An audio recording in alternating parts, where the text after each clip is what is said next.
Good morning friends, आप सबों का हमारे चैनल एके ट्यूटोरियल्स में स्वागत है। आज जो टॉपिक हम लोग स्टडी करने जा रहे हैं वो MJC 1 major course history. MJC 1 के तहत सेमेस्टर 1 छात्रों के लिए है। आइए क्वेश्चन को डिस्कस करते हैं। क्वेश्चन है हमारा, throw light on the main features of ancient Indian education system. कह रहा है कि प्राचीन भारतीय शिक्षा प्रणाली की प्रमुख विशेषताओं पर संक्षेप में प्रकाश डालें। Throw light on the main features of the ancient Indian education system. अथवा या फिर इसी क्वेश्चन को इस तरह से पूछा जा सकता है कि शिक्षा की गुरुकुल प्रणाली की प्रमुख विशेषताओं का उल्लेख करें। Describe the salient features of the Gurukul system of education. तो भारत में जो पुरानी जो शिक्षा की पद्धति थी, गुरुकुल प्रणाली या भारतीय शिक्षा, प्राचीन भारतीय शिक्षा प्रणाली, पुराना जो पढ़ाने लिखाने का जो सिस्टम था, उसी के बारे में हमको क्या करना है, डिस्कस करना है। उसी के फीचर्स, विशेषताओं का उल्लेख करना है। आइए पढ़ते हैं। इतिहास के विद्यार्थी को प्राचीन भारतीय शिक्षा प्रणाली की विशेषताओं का अध्ययन करने के पूर्व शिक्षा का अर्थ भली भांति समझ लेना परम आवश्यक है। साधारणतः शिक्षा का अर्थ मनुष्य के ज्ञान, अभिवर्धन एवं विद्या से। कह रहा है कि इतिहास के विद्यार्थी को प्राचीन भारतीय शिक्षा प्रणाली, जो पुराना एंशिएंट इंडियन एजुकेशन सिस्टम है, उसकी विशेषताओं को पढ़ने के लिए अध्ययन करने के पूर्व शिक्षा का अर्थ भली भांति समझ लेना क्या है, परम आवश्यक है। साधारणतः शिक्षा का अर्थ मनुष्य के ज्ञान, अभिवर्धन एवं विद्या से है। महाभारत, सुभाषित, रत्न संग्रह जैसे धार्मिक एवं नैतिक ग्रंथों में भी शिक्षा के महत्व की विशद विवेचना की गई है। महाभारत में तो यहाँ तक कहा गया है कि विद्या के समान विश्व में ज्ञान का कोई दूसरा नेत्र नहीं। महाभारत में ये बात कही गई है कि विद्या के समान विश्व में ज्ञान का कोई दूसरा नेत्र नहीं। बौद्ध एवं जैन धर्मों ने मानव जीवन का परम लक्ष्य मोक्ष की प्राप्ति माना है। धर्मशास्त्रों का मत है कि परलोक में मोक्ष प्राप्ति विद्या के कारण ही हो सकती। बल, बुद्धि एवं कार्य क्षमता में वृद्धि के लिए शिक्षा को सर्वाधिक क्या माना गया, उपयोगी माना गया। बल बढ़ाना है या बुद्धि बनाना है, या हमको अपना कार्य करने की क्षमता को अगर विकास करना है, वृद्धि करना है, तो उसके लिए शिक्षा बहुत उपयोगी है, सर्वाधिक उपयोगी। उन दिनों शिक्षा के द्वारा मानव का बौद्धिक, नैतिक एवं आध्यात्मिक विकास तो होता ही था, साथ ही वह जीवन के चरम लक्ष्य मोक्ष की ओर भी क्या होता था, उन्मुख होता था। पहले प्राचीन भारतीय जो शिक्षा प्रणाली था, उसमें मानव का क्या होता था, बौद्धिक, नैतिक, आध्यात्मिक, इन सब विकास होता था। साथ ही जीवन का जो चरम लक्ष्य है मोक्ष की प्राप्ति, उसके लिए भी वह उन्मुख होता था, मतलब मोक्ष की ओर, मोक्ष कैसे प्राप्त करें इसकी ओर अग्रसर होता था। संक्षेप में हम प्राचीन भारतीय शिक्षा पद्धति की प्रमुख विशेषताओं का अध्ययन निम्नलिखित शीर्षकों के अंतर्गत कर सकते हैं। आइए हम जो है प्राचीन भारतीय शिक्षा पद्धति ये कौन कौन सी वो प्रमुख विशेषताएं हैं, उनको चलिए स्टडी करते हैं। पहला है धार्मिक भावनाओं से अनुप्राणित। धार्मिक भावनाओं से अनुप्राणित कह रहा है कि प्राचीन शिक्षा पद्धति में धार्मिक तत्व कूट कूट कर भरे हुए थे। तत्कालीन शिक्षा प्रार्थना, संध्या, यज्ञ, वेद, ग्रंथ, पूजा आदि धार्मिक तत्वों से परिपूर्ण होती थी। इन सभी तथ्यों का व्यवहार गुरुकुल में शिष्यों के द्वारा किए जाते थे। प्राचीन भारतीय शिक्षा पद्धति में धार्मिक तत्वों की प्रधानता की पुष्टि कई विद्वानों ने भी की। प्राचीन शिक्षा का मूल उद्देश्य भी धार्मिक भावनाओं से अनुप्राणित होता था। अतः शिष्यों में धार्मिक भावनाओं को जागृत करने के उद्देश्य से गुरुकुल में निम्नलिखित बातों पर बल दिया जाता था। सभी शिष्य मन, वचन एवं कर्म से ब्रह्मचर्य व्रत का पालन करें। दूसरा, शिष्यों द्वारा धार्मिक अनुष्ठान विधिवत संपादित होता रहे। तीसरा, शिष्य प्रातःकाल एवं सायंकाल विधिवत प्रार्थना करें तथा समय समय पर शिष्यगण उपवास करें ताकि उनमें संयम, साहस एवं नैतिकता के गुणों का विकास हो सके। तो गुरुकुल शिक्षा पद्धति या एंशिएंट प्राचीन जो भारतीय शिक्षा प्रणाली था, उसमें सबसे पहला बिंदु है धार्मिक भावनाओं से अनुप्राणित हमारी प्राचीन शिक्षा पद्धति थी। प्राचीन शिक्षा पद्धति में धार्मिक तत्व, धर्म से रिलेटेड एलिमेंट्स कूट कूट कर क्या थे, भरे हुए थे। शिक्षा उस समय की तत्कालीन शिक्षा प्रार्थना, संध्या, आरती, यज्ञ, वेद, ग्रंथ, पूजा आदि धार्मिक तत्वों से क्या थी, परिपूर्ण थी। और इन सभी तथ्यों का व्यवहार गुरुकुल में शिष्यों द्वारा किए जाते थे। प्राचीन भारतीय शिक्षा पद्धति में धार्मिक तत्वों की प्रधानता की पुष्टि भी कई विद्वानों ने की। प्राचीन शिक्षा का मूल उद्देश्य भी धार्मिक भावनाओं से अनुप्राणित होता था। अतः शिष्यों में धार्मिक भावनाओं को जागृत करने के उद्देश्य से गुरुकुल में निम्नलिखित बातों पर बल दिया जाता था। पहला, सभी शिष्य मन, वचन एवं कर्म से ब्रह्मचर्य व्रत का पालन करें।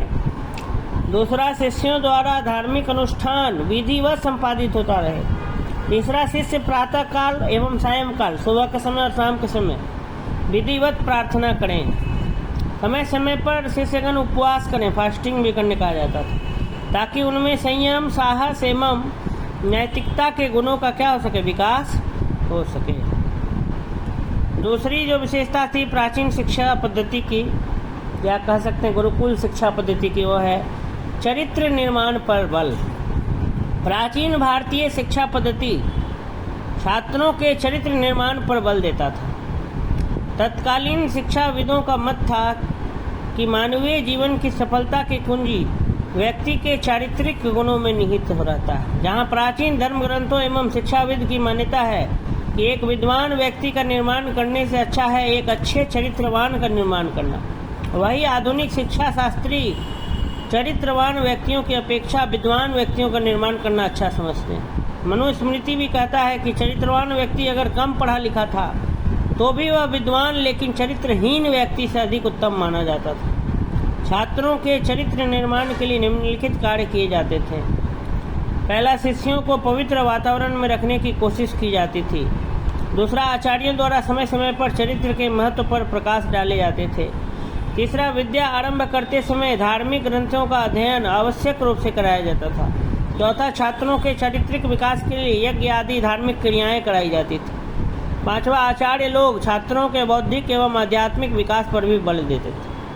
कह रहा है कि प्राचीन जो भारतीय शिक्षा पद्धति थी उसमें छात्रों के कैरेक्टर, चरित्र निर्माण पर, कैरेक्टर बिल्ड करने पर ज़्यादा बल दिया जाता था। उस समय का जो शिक्षाविद थे, स्कॉलर्स थे, उनका मानना था कि अगर मानवीय जीवन में, मानव जीवन में हमें सफल होना है तो सबसे पहला हमारा चरित्र क्या होना चाहिए, स्वच्छ होना चाहिए।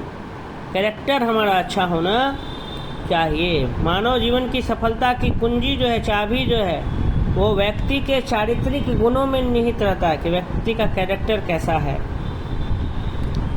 एक विद्वान व्यक्तियों का ऐसा कहना था, पुराने शिक्षाविद का ये भी मानना था कि एक विद्वान व्यक्ति का निर्माण करने से अच्छा है एक चरित्रवान का निर्माण करना।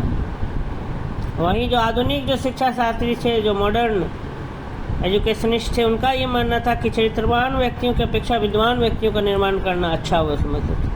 फिर मनुस्मृति भी कहता है कि चरित्रवान व्यक्ति अगर भले कम पढ़ा लिखा हो लेकिन वह विद्वान व्यक्ति है, लेकिन अगर चरित्रहीन है तो उससे अच्छा है।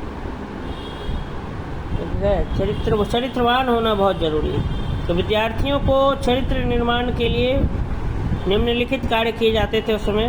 पहला, शिष्यों को पवित्र वातावरण में रखने की कोशिश की जाती थी। दूसरा, आचार्यों द्वारा, माने गुरु द्वारा समय समय पर चरित्र के महत्व पर प्रकाश डाले जाते थे। तीसरा, विद्या आरंभ करते समय, विद्या की शुरुआत, पढ़ाई शुरू करते समय धार्मिक ग्रंथों का अध्ययन आवश्यक रूप से कराया जाता था।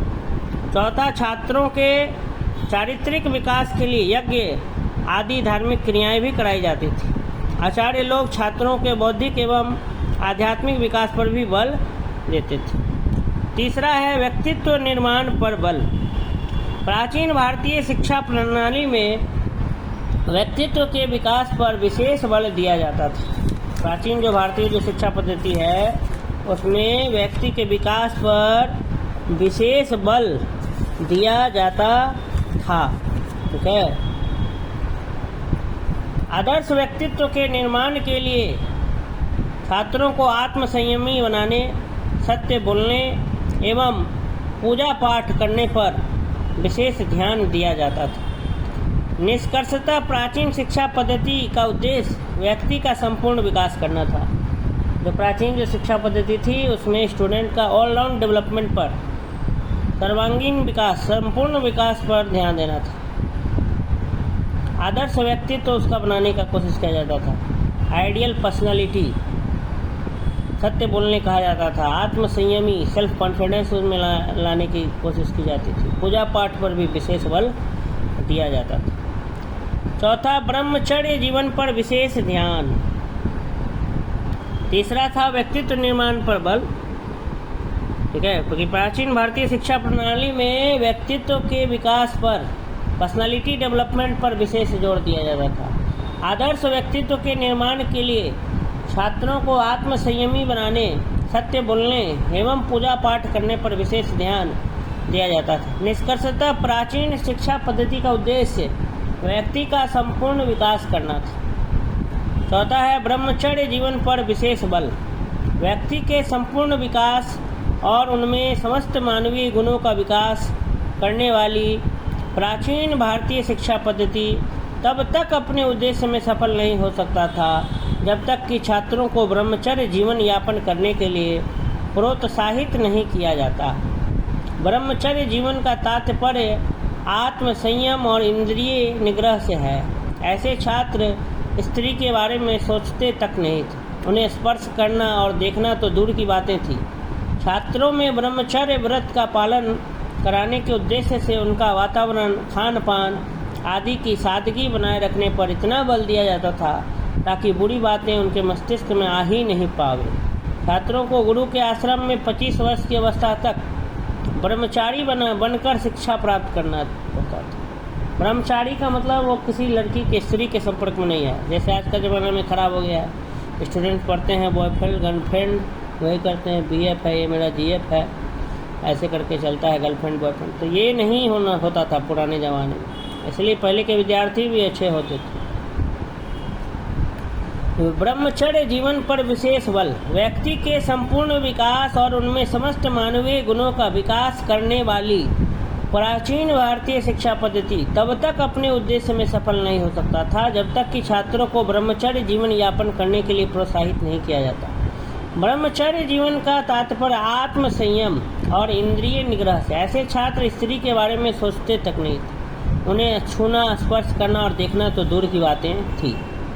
छात्रों में ब्रह्मचर्य व्रत का पालन कराने के उद्देश्य से उनका वातावरण, खान पान आदि की सादगी बनाए रखने पर इतना बल दिया जाता था ताकि बुरी बातें उनके मस्तिष्क में भी आ नहीं सके। छात्रों को गुरु के आश्रम में 25 वर्ष की अवस्था तक ब्रह्मचारी बनकर शिक्षा प्राप्त करना पड़ता था। तदुपरांत उसके बाद वह घर आकर अपना विवाह करता था और यहीं से वह अपना गृहस्थ जीवन शुरू करता था। पहले शिक्षा के दौरान तो कुछ भी नहीं, कोई भी बॉयफ्रेंड गर्लफ्रेंड ये सब नहीं होता था।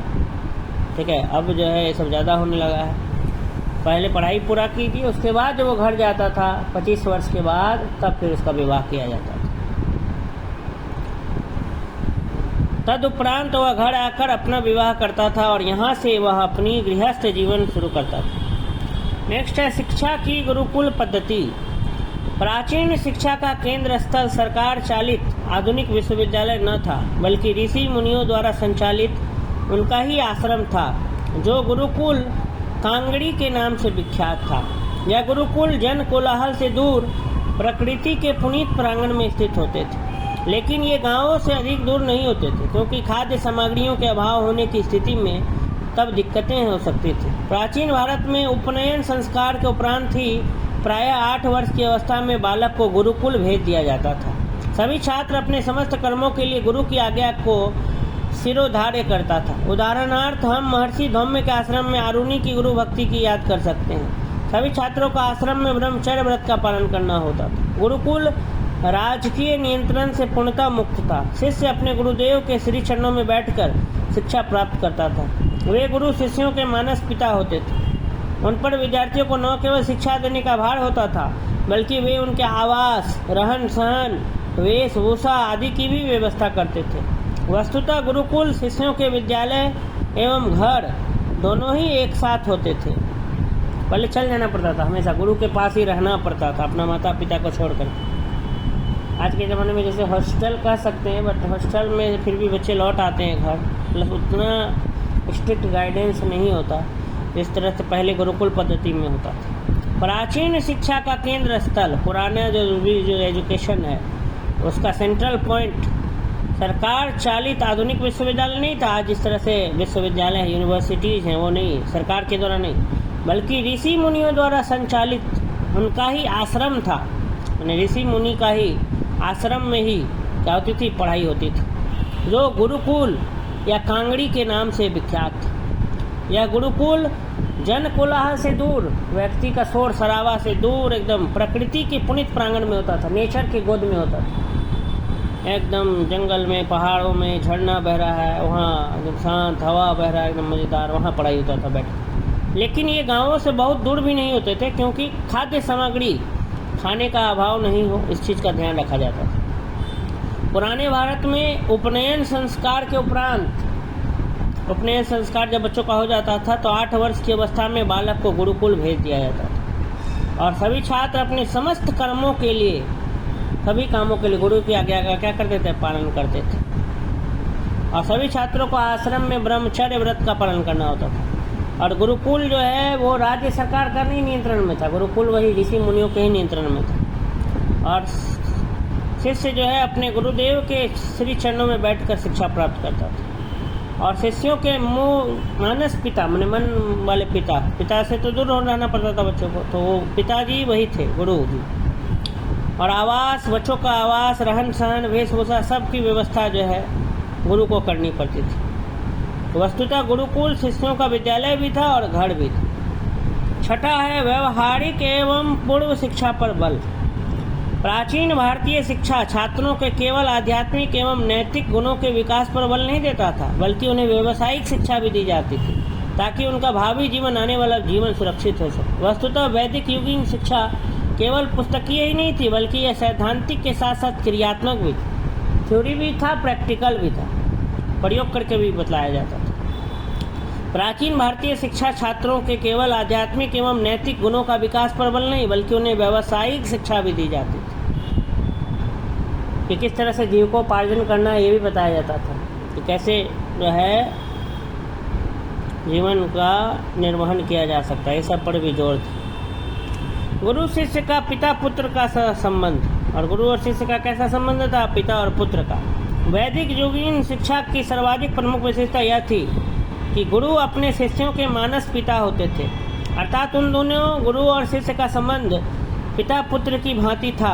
जिस तरह कोई भी पिता अपने पुत्र के सर्वांगीण विकास का उत्तरदायी होते हैं, उसी तरह वैदिक योगिन गुरु भी अपने आश्रमों में निवास कर रहे सभी शिष्यों के शिक्षा, दीक्षा, भोजन, वस्त्र एवं उनके अन्य समस्त आवश्यकताओं की पूर्ति के लिए जिम्मेवार होते थे। बदले में शिष्य भी अपने गुरु के आज्ञा का पालन बड़े ही प्रेम, आदर और श्रद्धा के साथ करते थे। आधुनिक गुरु एवं शिष्य का संबंध विद्या रूपी सौदे के क्रेता और विक्रेता के रूप में हो गया है। आज जो है ट्यूशन फीस बस देते हैं बच्चे और टीचर पढ़ाते हैं उनको, तो विद्या रूपी सौदा के क्रेता और बायर और सेलर जैसा संबंध हो गया है। एजुकेशन सिस्टम में हर जगह सिर्फ पैसे का चर्चा हो रहा है, फीस बहुत ज़्यादा लिया जा रहा है, किताबें महंगी हो गई हैं, तो शिक्षा का क्या हो गया, व्यवसायीकरण हो गया, बिजनेस बन गया है एजुकेशन आज के ज़माने में। जिसके पास बहुत ज़्यादा पैसा है तो वही आजकल शिक्षा क्या कर पड़ा, ग्रहण कर पड़ा। आधुनिक गुरु एवं शिष्य का संबंध विद्या रूपी सौदे के क्रेता और विक्रेता, खरीदने वाले और बेचने वाले के रूप में रह गया। आज का शिष्य तो गुरु से शिक्षा प्राप्त करते रहने की अवधि में उनकी आज्ञाओं का क्या करता है, पालन नहीं करता है। स्टूडेंट आजकल टीचर को मार भी देता है, इस तरह का भी घटना देखने को मिलता है। आज का शिष्य तो गुरु से शिक्षा प्राप्त करने रहने की अवधि में भी गुरु का बात नहीं मानता, किंतु प्राचीन भारत के शिष्य अपने गुरु की आज्ञा का पालन जीवन पर्यंत करते थे। जीवन जब तक जीवन रहता था तब तक अपने गुरु की आज्ञा का पालन करते थे, भले ही उसे इस मार्ग पर रोड़ों का सामना क्यों न करना पड़े। बहुत ही दिक्कत का सामना करना पड़ता था, फिर भी वो करते थे, अपने गुरु का बात मानते थे। वे अपने गुरु के द्वारा बतलाए गए एक एक शब्द का अक्षरशः पालन करते थे। वही कह रहा है कि पहले गुरु और शिष्य का जो रिश्ता था वो पिता और पुत्र के जैसा था। ठीक है, जिस तरह पिता अपने पुत्र के विकास के लिए उत्तरदायी होते हैं, सभी चीज़ों की व्यवस्था करते हैं अपने पुत्र के लिए, उसी तरह पहले के जो गुरु थे वो शिक्षा, दीक्षा, भोजन, वस्त्र, हर ज़रूरत पूरा करते थे अपने शिष्यों का। उनके आश्रम में जो भी छात्र रहने आते थे उनके लिए, और शिष्य भी जो थे पूरा आदर भाव करते थे, सम्मान करते थे अपने गुरुजन का। उनका हर एक बात को पत्थर की लकीर समझते थे, वो मानते थे उनको। नेक्स्ट है दिनचर्या का पालन, रूटीन का पालन होता था। आज के छात्रों की कोई निश्चित दिनचर्या नहीं होती और न ही वे अपने गुरुओं के द्वारा इसके लिए आबद्ध किए जा सकते। आज गुरु अगर बना के भी देता है टाइम टेबल टीचर, तो फॉलो नहीं करते हैं बच्चों का अपना ही टाइम टेबल रहता है। कोई टाइम टेबल नहीं है बच्चों, पहले के बच्चों का टाइम टेबल होता था। दिनचर्या का पालन, आज के छात्रों की कोई निश्चित दिनचर्या नहीं होती और न ही वे अपने गुरुओं के द्वारा इसके लिए आबद्ध किए जा सकते। किंतु प्राचीन भारतीय गुरुकुलों में शिष्यों को गुरुओं द्वारा निर्धारित किए गए कठोर श्रृंखलाओं में बंधे हुए दिनचर्या का अनिवार्यतः पालन करना पड़ता था। सूर्योदय से पूर्व ही जग जाते हुए, सूर्योदय से पहले, सूर्य के उगने से पहले उठ जाना पड़ता था। उन्हें रात्रि में शयन कक्ष में जाने के समय तक, एकदम सूर्योदय होने से पहले से रात में सोने से पहले तक, शयन कक्ष, बेडरूम में जाने से पहले तक शिष्यों को एक निश्चित दिनचर्या का अनुसरण करना पड़ता था। इस तरह शिष्य गण गुरुदेव की सेवा करते हुए तथा नियमित जीवन व्यतीत करते हुए सेवा और श्रम, सेवा और मेहनत के महत्व से अवगत हो जाते थे। लिखा है कि सूर्योदय से पूर्व ही जग जाते हुए। आजकल का तो बच्चा सब सोते रहता है घोड़ा बेच के, 8 बजे 10 बजे उठता है, मोबाइल चलाते रहता है दिन भर। ठीक है, पढ़ाई के बहाने पढ़ाई का देखेंगे और देखता है सिर्फ रील्स। सूर्योदय से पूर्व ही जग जाते हुए उन्हें रात्रि में शयन कक्ष में जाने के समय तक शिष्यों को एक निश्चित दिनचर्या का अनुसरण करना पड़ता था। इस तरह शिष्यगण गुरुदेव की सेवा करते हुए तथा नियमित जीवन व्यतीत करते हुए सेवा और श्रम, सर्विस और लेबर के महत्व से अवगत हो जाते थे। नेक्स्ट है स्वाध्याय का महत्व, सेल्फ स्टडी।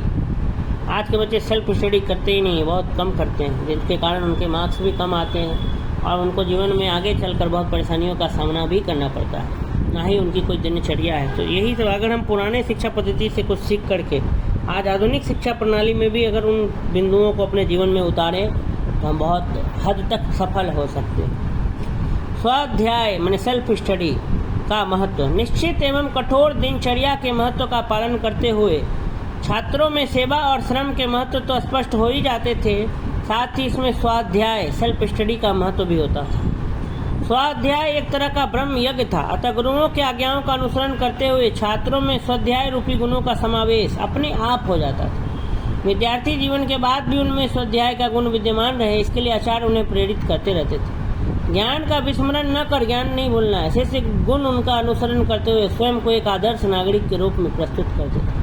लगातार हमको पढ़ाई नहीं छोड़ना है, पढ़ाई से जुड़े रहना है, सेल्फ स्टडी करना है, अधिक से अधिक खूब पढ़ना है घर में, स्वाध्याय। तो स्वाध्याय पर भी बल था।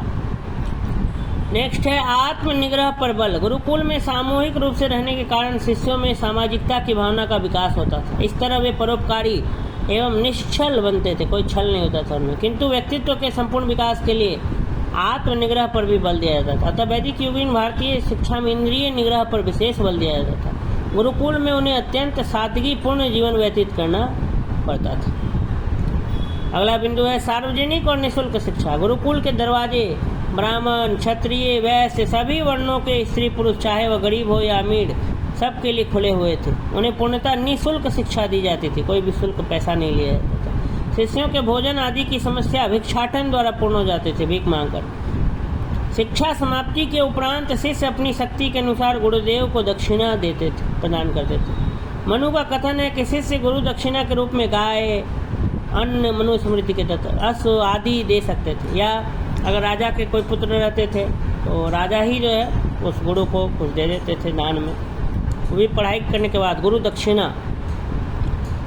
शिक्षा समाप्ति के उपरांत बाद में शिष्य अपनी शक्ति के अनुसार अपने मन से गुरुदेव को क्या देते थे, दक्षिणा प्रदान करते थे। आज के ज़माने में ऐसा नहीं है, आज पहले ही से सेट है कि हम इतना रुपया लेंगे, इतना रुपये में पढ़ाएंगे, बच्चे भी उतना ही रुपया, बच्चे भी समझते हैं कि हम रुपया दे रहे हैं, पढ़ रहे हैं, टीचर भी समझते हैं हम बच्चों को पढ़ाएंगे तो पैसे लेंगे। पहले जैसी अब जो है व्यवस्था नहीं रही। अभी जो निःशुल्क शिक्षा दी जाती है तो सरकारी विद्यालयों में दी जाती है, परंतु गुरुकुल की बात ही अलग थी। फिर भी अभी बहुत हद तक जो है गरीबों के लिए तो अब सरकारी विद्यालयों में अच्छी पढ़ाई दी जाती है, व्यवस्था अच्छी हो गई है, अब शिक्षक भी उपलब्ध हैं, आपका जो है फर्नीचर वगैरह भी उपलब्ध हो गए हैं, इंफ्रास्ट्रक्चर भी अच्छा खासा अब डेवलप हो गया है। तो सरकारी स्कूलों की भी स्थिति बदली है, बहुत अच्छी पढ़ाई लिखाई हो रही है। तो पढ़ाई के लिए ज़रूरी नहीं है कि पैसा होना ही चाहिए, परंतु आज के ज़माने में जो कि महंगाई का ज़माना है, अगर आप प्राइवेट स्कूल वगैरह में पढ़ाना चाहते हैं तो बहुत खर्च लगता है बच्चों को पीछे। अब पहले जो है निःशुल्क शिक्षा थी, कोई भी एडमिशन कहीं गुरुकुल में ले सकता था। सार्वजनिक और निःशुल्क शिक्षा, गुरुकुल के दरवाजे ब्राह्मण, क्षत्रिय, वैश्य सभी वर्णों के स्त्री पुरुष, चाहे वह गरीब हो या अमीर, सबके लिए खुले हुए थे। उन्हें पूर्णतः निःशुल्क शिक्षा दी जाती थी। शिष्यों के भोजन आदि की समस्या भिक्षाटन द्वारा पूर्ण हो जाती थी। शिक्षा समाप्ति के उपरांत शिष्य अपनी शक्ति के अनुसार गुरुदेव को दक्षिणा प्रदान करते थे। मनु का कथन है कि शिष्य गुरु दक्षिणा के रूप में गाय, अन्न, घोड़ा ये सब दे देते थे। अगला है विनय और आत्म अनुशासन पर बल, सेल्फ डिसिप्लिन और पोलाइटनेस, विनम्रता। एक आदर्श नागरिक का जीवन व्यतीत करने के लिए छात्रों में विनय और आत्म अनुशासन के महत्व पर बल देना परम आवश्यक है। अतः प्राचीन कालीन शिष्यों में विनय और आत्म अनुशासन पैदा करने पर विशेष बल दिया जाता था। इस तरह प्राचीन भारतीय शिक्षा पद्धति की विशेषताओं का अध्ययन करने से स्पष्ट होता है कि शिक्षा केवल ज्ञान प्राप्ति का साधन मात्र न थी, बल्कि उसके माध्यम से व्यक्ति अपने चरम लक्ष्य मोक्ष की ओर अग्रसर होता था। शिक्षा सिर्फ जो है ज्ञान प्राप्ति का साधन नहीं था, बल्कि उसका ऑल राउंड डेवलपमेंट प्राचीन शिक्षा में ध्यान दिया जाता था। बच्चों का सर्वांगीण विकास हो सके, बच्चे हर चीज़ में आगे बढ़ सकें, और जीवन का जो मुख्य लक्ष्य है मोक्ष की प्राप्ति करना, उसके लिए भी वह अग्रसर हो जाता था, आगे बढ़ जाता था। तो यही थी हमारी गुरुकुल शिक्षा पद्धति। इस सवाल को दो तरीके से पूछता है, या तो एंशिएंट इंडियन एजुकेशन सिस्टम की विशेषताओं पर लिखिए, तो एंशिएंट प्राचीन भारतीय शिक्षा ही गुरुकुल शिक्षा पद्धति कहलाती है। ठीक है, तो इससे सवाल पिछले वर्ष जो है पूर्णिया यूनिवर्सिटी में पूछा भी गया था। तो ये वीडियो अगर आपको अच्छा लगा हो तो मेरे वीडियो को लाइक करें, शेयर करें, अधिक से अधिक सेमेस्टर 1 के छात्रों तक पहुंचाएं, जिससे कि उनको परीक्षा में इसका लाभ मिले। धन्यवाद।